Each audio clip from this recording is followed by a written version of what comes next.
1 Kings 11. Now King Solomon loved many foreign women, along with the daughter of Pharaoh, Moabite, Ammonite, Edomite, Sidonian, and Hittite women, from the nations concerning which the Lord had said to the people of Israel, You shall not enter into marriage with them, neither shall they with you, for surely they will turn away your heart after their gods. Solomon clung to these in love. He had 700 wives, princesses, and 300 concubines, and his wives turned away his heart. For when Solomon was old, his wives turned away his heart after other gods, and his heart was not wholly true to the Lord his God, as was the heart of David his father. For Solomon went after Ashtoreth, the goddess of the Sidonians, and after Milcom, the abomination of the Ammonites. So Solomon did what was evil in the sight of the Lord, and did not wholly follow the Lord, as David his father had done. Then Solomon built a high place for Chemosh, the abomination of Moab, and for Molech, the abomination of the Ammonites, on the mountain east of Jerusalem. And so he did for all his foreign wives, who made offerings and sacrificed to their gods. And the Lord was angry with Solomon, because his heart had turned away from the Lord the God of Israel, who had appeared to him twice, and had commanded him concerning this thing, that he should not go after other gods. But he did not keep what the Lord commanded. Therefore the Lord said to Solomon, Since this has been your practice, and you have not kept my covenant and my statutes that I have commanded you, I will surely tear the kingdom from you, and will give it to your servant. Yet for the sake of David your father, I will not do it in your days, but I will tear it out of the hand of your son. However, I will not tear away all the kingdom, but I will give one tribe to your son, for the sake of David my servant, and for the sake of Jerusalem that I have chosen. And the Lord raised up an adversary against Solomon, Hadad the Edomite.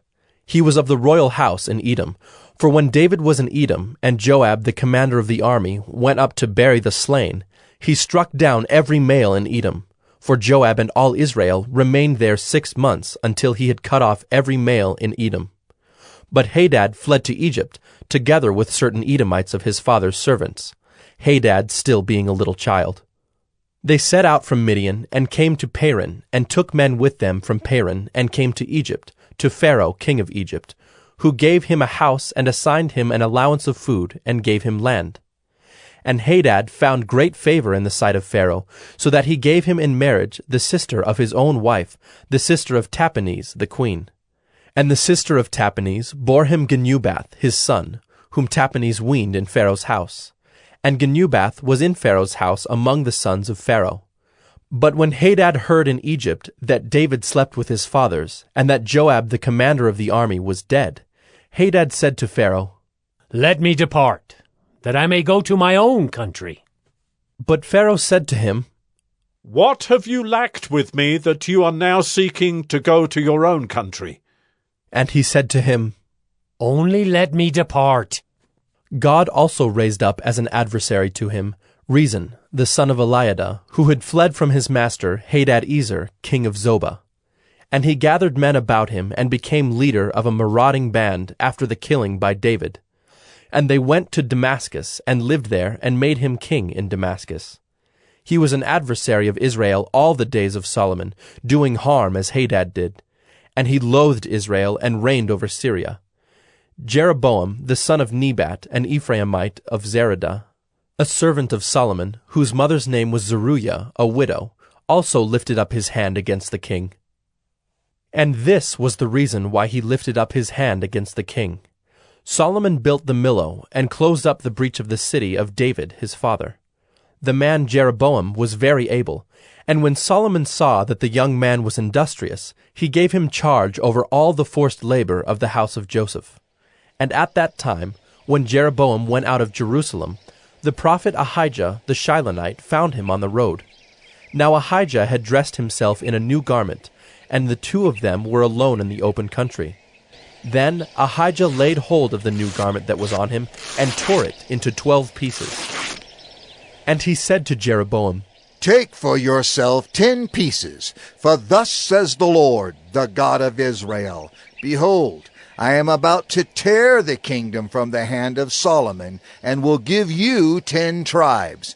But he shall have 1 tribe, for the sake of my servant David, and for the sake of Jerusalem, the city that I have chosen out of all the tribes of Israel. Because they have forsaken me and worshipped Ashtoreth, the goddess of the Sidonians, Chemosh, the god of Moab, and Milcom, the god of the Ammonites. And they have not walked in my ways, doing what is right in my sight, and keeping my statutes and my rules, as David his father did. Nevertheless, I will not take the whole kingdom out of his hand, but I will make him ruler all the days of his life, for the sake of David my servant, whom I chose, who kept my commandments and my statutes. But I will take the kingdom out of his son's hand, and will give it to you, 10 tribes. Yet to his son I will give 1 tribe, that David my servant may always have a lamp before me in Jerusalem, the city where I have chosen to put my name. And I will take you, and you shall reign over all that your soul desires, and you shall be king over Israel. And if you will listen to all that I command you, and will walk in my ways, and do what is right in my eyes, by keeping my statutes and my commandments, as David my servant did, I will be with you, and will build you a sure house, as I built for David, and I will give Israel to you. And I will afflict the offspring of David because of this, but not forever. Solomon sought therefore to kill Jeroboam. But Jeroboam arose and fled into Egypt, to Shishak, king of Egypt, and was in Egypt until the death of Solomon. Now the rest of the acts of Solomon, and all that he did, and his wisdom, are they not written in the book of the acts of Solomon? And the time that Solomon reigned in Jerusalem over all Israel was 40 years. And Solomon slept with his fathers, and was buried in the city of David his father. And Rehoboam his son reigned in his place.